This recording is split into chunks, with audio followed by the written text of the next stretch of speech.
A Mongolian herder stands at the edge of a red sand dune and refuses to walk further. Behind him, the desert stretches empty for 100 miles in every direction. He is not afraid of the heat. He is not afraid of the distance. He is afraid of what lives underneath the sand. A bright red worm, thick as a human arm. No eyes, no head. It kills without touching you. Western scientists called it a myth. Then a team stopped hunting the monster and started testing the description itself. What they found was almost far worse. The Mongolians call it the Olgoi-Khorkhoi, large intestine worm. Not a poetic name, not a mythic title pulled from an ancient scroll or carved into a stone monument. A raw physical description that sounds like someone opened their mouth and said exactly what their eyes saw. For generations, nomadic herders across the Southern Gobi have described the same creature in the same terms, passing the account from parent to child across an area larger than most European countries. Bright red, between 2 and 5 feet long, as thick as a grown man's arm, no visible head.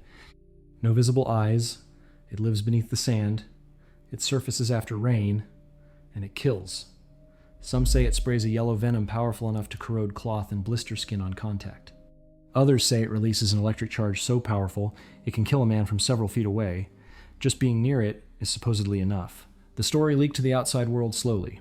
Western travelers heard fragments in the early 20th century, scattered references in explorer journals, brief mentions in Mongolian natural history surveys that no one in the West bothered to read. Then in the 1970s, a Czech explorer named Ivan Mackerly found one of those obscure references and became consumed by it. Mackerly was not a casual believer in the paranormal. He was a mechanical engineer by training. A methodical, systematic man who built his own equipment and approached the Gobi with notebooks, temperature sensors, ground microphones, and a structured plan. Between 1990 and 1994, he led multiple expeditions into the most remote corners of the Southern Gobi Desert. He interviewed herders in their own language through translators. He mapped sighting locations with GPS coordinates years before GPS was common. He set up observation posts near sand dunes where encounters had been reported most frequently. He placed sensors in the sand to detect subsurface movement. He even detonated small explosives in the sand, trying to drive anything lurking below to the surface where cameras could record it. Nothing came up. Not a body, not a photograph, not a track that could not be explained by wind, lizards, or shifting sand. Not a single piece of physical evidence that would survive scrutiny in any laboratory on Earth. Mackerel returned to Europe empty-handed every single time. His notebooks full of testimony, but his specimen bags empty. The Gobi is not a place that forgives mistakes. Summer temperatures exceed 50 degrees Celsius. Winter drops to 40 below. Water sources are scarce and unreliable. Mackerel and his team spent weeks in conditions that would kill an unprepared person in days, hauling equipment across dunes that shift overnight, surrounded by nothing but sand and sky and silence. For all that effort, the worm never showed. Not once. Not even a trace. Other teams followed. British cryptozoologist Richard Freeman led expeditions in 2005 and 2007 with the Center for Fortean Zoology, traveling to the same regions, interviewing the same types of witnesses, using more modern equipment. Television crews came, independent researchers came. The desert gave them nothing. For most of the scientific world, that settled it. No body, no evidence, no creature. Case closed. The death worm was folklore, nothing more. A campfire story told by nomads in one of the most isolated and scientifically neglected places on Earth. Another entry in the long catalog of cryptids that exist only in imagination. But there was a problem. The description was too specific for a pure invention. This was not a dragon with wings and fire breathing. This was not a shape-shifting spirit with a dozen contradictory powers that changed depending on who was telling the story. The Olgoi-Khorkhoi had a narrow, consistent profile across dozens of independent accounts collected by different people at different times. Red, arm thick, headless appearance, burrows in sand, surfaces after rain, kills at distance. Those details repeated in different regions, among herders who had no way to coordinate their stories. No telephones, no roads connecting their camps, no shared media. Some of the witnesses Mackerel and Freeman interviewed had never even heard the name Olgoi-Khorkhoi before being asked what dangerous creatures lived in the dunes. They described the same thing anyway. Same color, same size, same behavior, same lethal abilities. That is not how folklore works. Folklore mutates. It exaggerates differently in every village. It adds wings in one telling and venom in another. It grows the monster larger in one generation and shrinks it in the next. But the death worm's core description stayed tight across vast distances and generations of oral transmission. Either someone invented an extremely precise fake monster and somehow distributed it perfectly across an area the size of France with no communication infrastructure, or something real was underneath the story. The post-rain detail was the strangest part of all. Over and over, herders said the same thing. The worm comes up after it rains, not during storms, not at random intervals, not at night, after rain, specifically after rain. In a desert where precipitation falls maybe once or twice a year, that is an oddly specific behavioral trigger for a creature that supposedly does not exist. Rain-dependent emergence is not the kind of detail you invent when you are making up a monster to frighten children. Mackerel noticed it. Freeman noticed it. Nobody could adequately explain it. Because if you were inventing a creature to scare people away from dangerous sand dunes, you do not give it a predictable schedule tied to weather patterns. You make it unpredictable.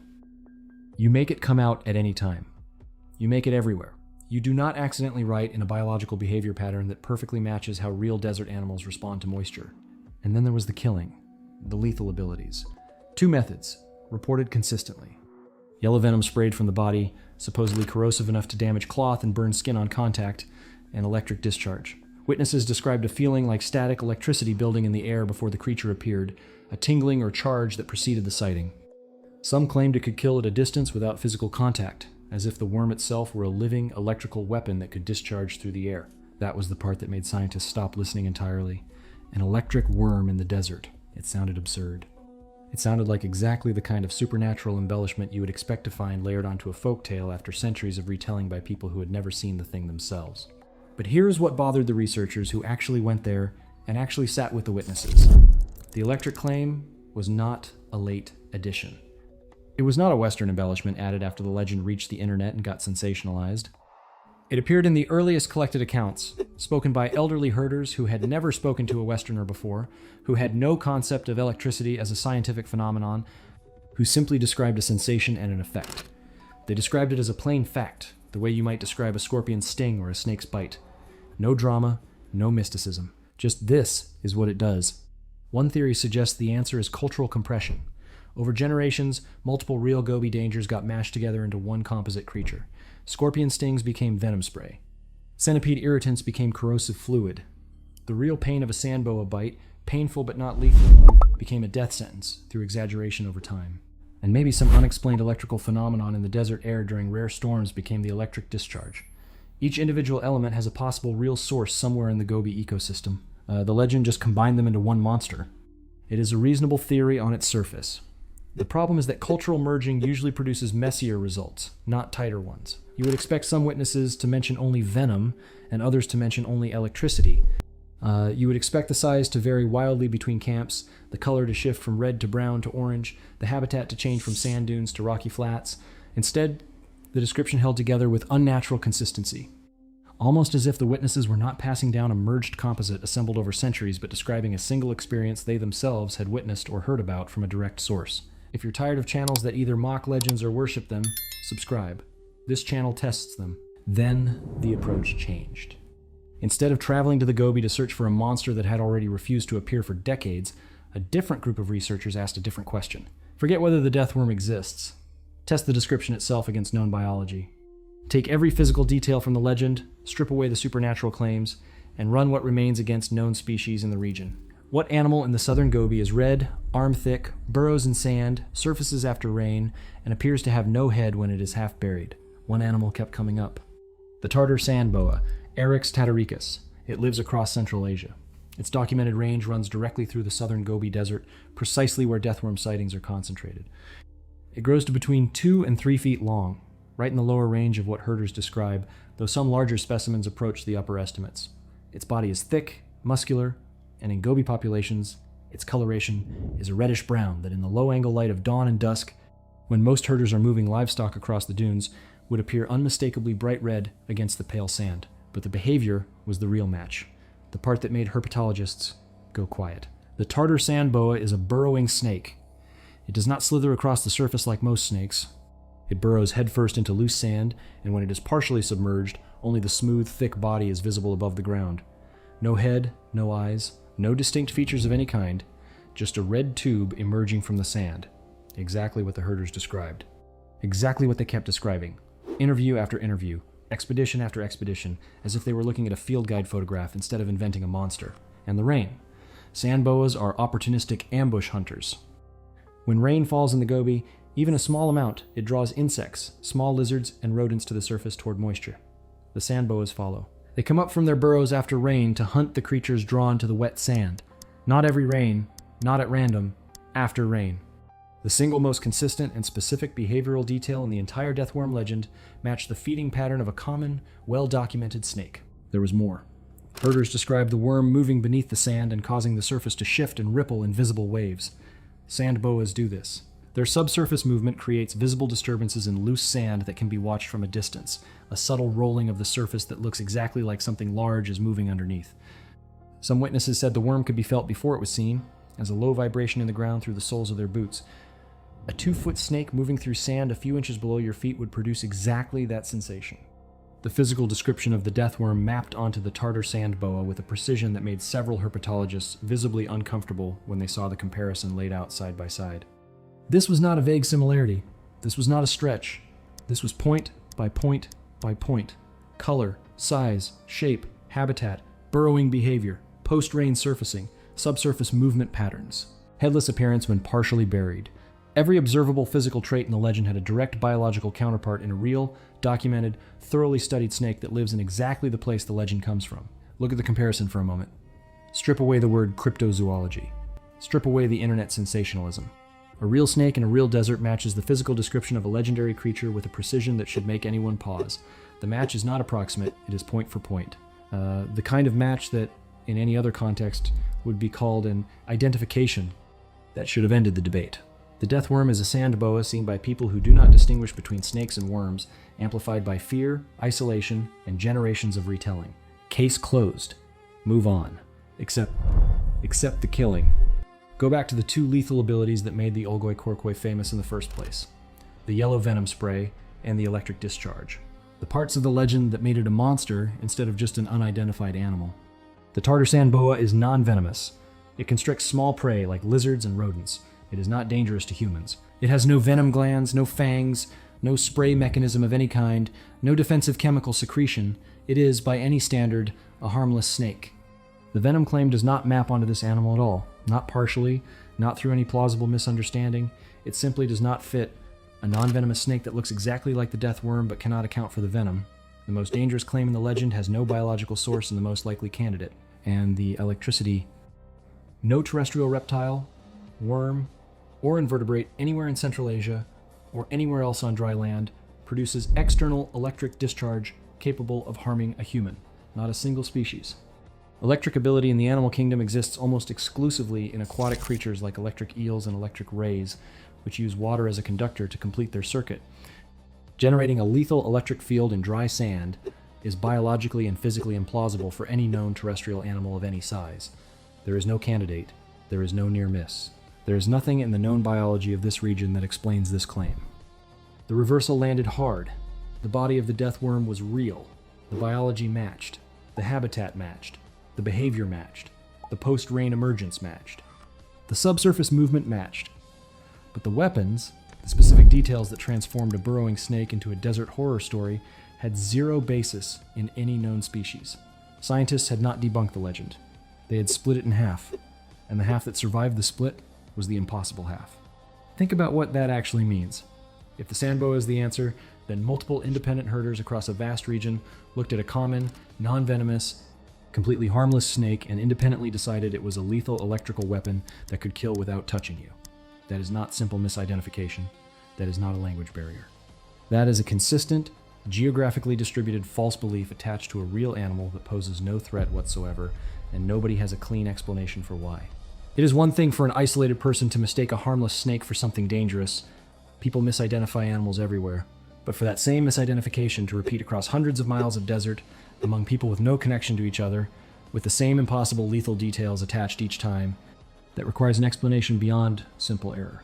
The misidentification theory has a deeper flaw that becomes visible the longer you look at it. The Tartar sand boa is not rare in the Gobi. It is common. Herders encounter them regularly throughout the region. They know what snakes look like. Mongolia has venomous snakes in other regions, and the nomadic herders who travel across the country are familiar with the difference between a dangerous reptile and a harmless one.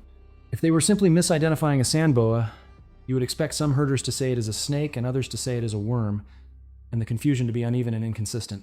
Instead, the description is uniform. Whatever these people are seeing, or think they are seeing, it is not generating the mixed responses you would expect from a straightforward misidentification of a common animal they encounter regularly. Some researchers have floated a more nuanced possibility. In the Gobi, rare rainstorms can generate static electrical charges in sand and dust particles. The phenomenon is documented in dry desert environments worldwide. If a sand boa surfaced during such a storm, an observer might experience a real electrical sensation in the air at the same moment they saw a red, worm-like creature emerge from the ground. Two real events, one visual and one electrical, experienced simultaneously in a moment of surprise or fear, then fused into a single creature in memory and retelling. Over generations, the association hardens into fact. The worm becomes electric. Not because it is, but because the two experiences happen together often enough to become inseparable in the narrative. If this is what happened, it means the witnesses were not lying. They were not inventing. They were reporting their experience accurately. The error was in the brain's instinct to fuse simultaneous threats into a single source. It is speculative. There is no direct evidence that this specific fusion has ever occurred in the Gobi. No researcher has been present during a post-rain sand boa emergence with electromagnetic sensors running. But it is biologically and physically plausible in a way that an actually electric worm is not, and it would explain something that has puzzled every investigator who looked at this legend closely: why the electric detail appears in the earliest accounts from witnesses who had no access to each other's stories. They were not copying a legend. They were not embellishing a campfire tale. They were each describing their own fused experience. A real snake and a real sensation merged into one memory. The venom spray is harder to explain this way, but a parallel mechanism might apply. Some Gobi invertebrates do produce irritating secretions. Certain millipedes and beetles in desert environments release defensive chemicals that can cause skin irritation and mild burning. If a herder encountered a sand boa near such a creature and experienced a burning sensation on their skin at the same moment, the same perceptual fusion could occur. The sand boa becomes the source of a chemical it never produced. The cultural merging theory might work after all, just not in the way it was originally framed. The merging would not have happened across generations of storytelling around a fire. It would have happened inside single moments of perception, in real time, in the field. Real snake, real static, real chemical irritant, all experienced together in a rare post-rain event, then compressed into one creature by a terrified human brain trying to make sense of simultaneous threats in an environment where medical help does not exist, and death from a small mistake is a genuine possibility. But here's what no one wants to say out loud. No one has actually tested this. The obvious experiment has never been done. Go to the Southern Gobi, wait for rain. Set up cameras, electromagnetic sensors, and observation teams around known sand boa habitat in the precise areas where deathworm sightings have been reported most frequently.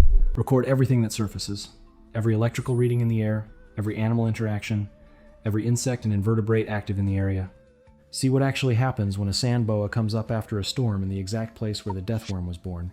The equipment exists, the methodology is straightforward, the locations are known. The only thing missing is someone willing to put their professional reputation on the line to stand in the rain in the middle of the Gobi and point a camera at a sand dune. No university has funded it, no museum has sponsored it, no research body has approved it. No scientific journal would publish the proposal without laughing. The deathworm is classified as cryptozoology, and cryptozoology is not a field that receives grants, tenure, or institutional support. The association with monster hunters, television crews, and internet sensationalism has made the subject professionally toxic for any serious biologist who might otherwise be genuinely curious about why a real animal in a real desert has an impossible legend attached to it. The one experiment that could provide actual data about what happens in the Gobi after rain has never been run because the subject is considered too embarrassing to take seriously. The result is a standoff. The physical description is solved, the lethal abilities are not. One test that could begin to close the gap between those two halves has never been authorized, funded, or attempted. The legend sits in that gap, not proven, not debunked. Split in half by the best biological analysis anyone has bothered to perform, with the impossible half still unexplained and the obvious next step still unfunded. Ivan Makarla is dead now. Richard Freeman has moved on to other investigations. The television crews have packed their equipment and left. The Gobi does not care about any of this. It remains what it has always been, one of the most extreme and undersurveyed environments on the planet, where temperatures swing from 40 below zero in winter to 50 above in summer, where rain falls perhaps twice a year, where new species are still being documented by the few biologists who make the journey, and where the sand shifts in patterns that no satellite can fully map from above. The mystery has never needed more equipment or better theories. It has needed one rainy afternoon and one person willing to watch. Somewhere in Ulaanbaatar, in a museum drawer or a file cabinet or a university storage room, there are probably notebooks full of Mackerel's expedition notes, witness names, GPS coordinates, sighting dates, translated testimony, the raw data of a mystery that nobody in the academic world wants to touch. The labels in the display cases say folklore. The scientific papers say misidentification. The internet says monster. And somewhere in the Southern Gobi, the next time the rain falls, something red and thick will surface from the sand, and there will be no cameras watching when it does.